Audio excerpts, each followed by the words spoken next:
ফ্যাসিবাদ মুক্ত বাংলাদেশে এখন চ্যালেঞ্জ ফেব্রুয়ারিতে সুষ্ঠু নির্বাচন। আর এতে সবাইকে সহযোগিতা করার আহ্বান জানিয়েছেন বিএনপি মহাসচিব মির্জা ফখরুল ইসলাম আলমগীর। দলটির ৪৭তম প্রতিষ্ঠা বার্ষিকী উপলক্ষে সাবেক রাষ্ট্রপতি জিয়াউর রহমানের সমাধিতে শ্রদ্ধা নিবেদন শেষে কথা বলেন তিনি। ক্ষমতায় গেলে বিএনপি রাজনৈতিক ও অর্থনৈতিকভাবে দেশকে এগিয়ে নেবে বলেও জানান মির্জা ফখরুল। আহমেদ সালেহিনের রিপোর্ট।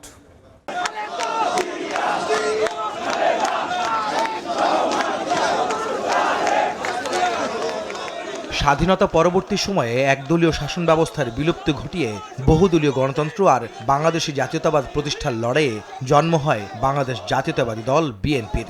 সেই দলটির ৪৭তম প্রতিষ্ঠাবার্ষিকী উপলক্ষে বিএনপির প্রতিষ্ঠাতা শহীদ রাষ্ট্রপতি জিয়াউর রহমানের সমাধিস্থলে লাখো কর্মীর ভিড়। রাজধানীর বিভিন্ন থানা, ওয়ার্ড ও মহানগর পর্যায়ের নেতাকর্মীরা আসেন তাদের প্রিয় নেতার প্রতি শ্রদ্ধা জানাতে। অংশ নেন বিএনপির অঙ্গ সহযোগী সংগঠনের নেতাকর্মীরাও।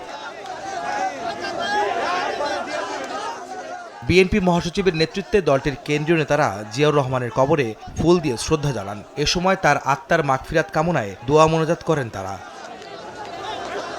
পরে গণমাধ্যমে কথা বলেন মির্জা ফখরুল ইসলাম আলমগীর। এ সময় তিনি বলেন, গণতন্ত্র পুনরুদ্ধারের লড়াইয়ে দীর্ঘদিন ধরে সংগ্রাম করছে বিএনপি, কিন্তু বারবার তাদের ধ্বংস করার চেষ্টা হলেও দলের প্রতিষ্ঠাতা ও দলীয় প্রধানের আদর্শে ঘুরে দাঁড়িয়েছে বিএনপি। ইফাদ রোশে এক্সপার্ট মিক্সে আছে সবচেয়ে বেশি মশলার সংমিশ্রণ। ইফাদ রোশে এক্সপার্ট মিক্স মশলা। বিএনপি গণতন্ত্রকে পুনরুদ্ধারের জন্য দীর্ঘ সংগ্রাম করেছে, লড়াই করেছে। বারবার চেষ্টা করা হয়েছে বিএনপিকে ধ্বংস করে ফেলবার, কিন্তু বিএনপি ফিনিক্স পাখির মতোই প্রতিবার এই আদর্শকে নিয়ে, জিয়াউর রহমানের আদর্শকে নিয়ে, খালেদা জিয়ার আদর্শকে নিয়ে জেগে উঠেছে। সংস্কার সহ বিভিন্ন ইস্যুতে সরকারকে সর্বাত্মক সহযোগিতা করছে বিএনপি, এমনটা জানিয়ে দলটির মহাসচিব বলেন, আগামী ফেব্রুয়ারিতে অনুষ্ঠিত হতে যাওয়া নির্বাচনে সহযোগিতা করাই তাদের চ্যালেঞ্জ। যে সংস্কার প্রস্তাবগুলো নিয়ে এসেছিল সর্বাত্মক সহযোগিতা করেছে এবং বিএনপির ৩১ দফা কর্মসূচি প্রবর্তনের মধ্যে দিয়ে বাংলাদেশের রাজনীতিতে সম্পূর্ণ আমূল একটি পরিবর্তন আনার ব্যবস্থা করেছে।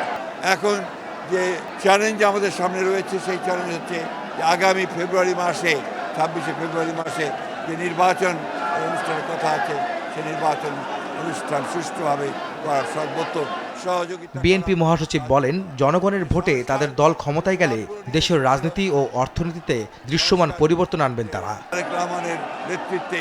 আহমেদ সালেহিন, সময় সংবাদ, ঢাকা।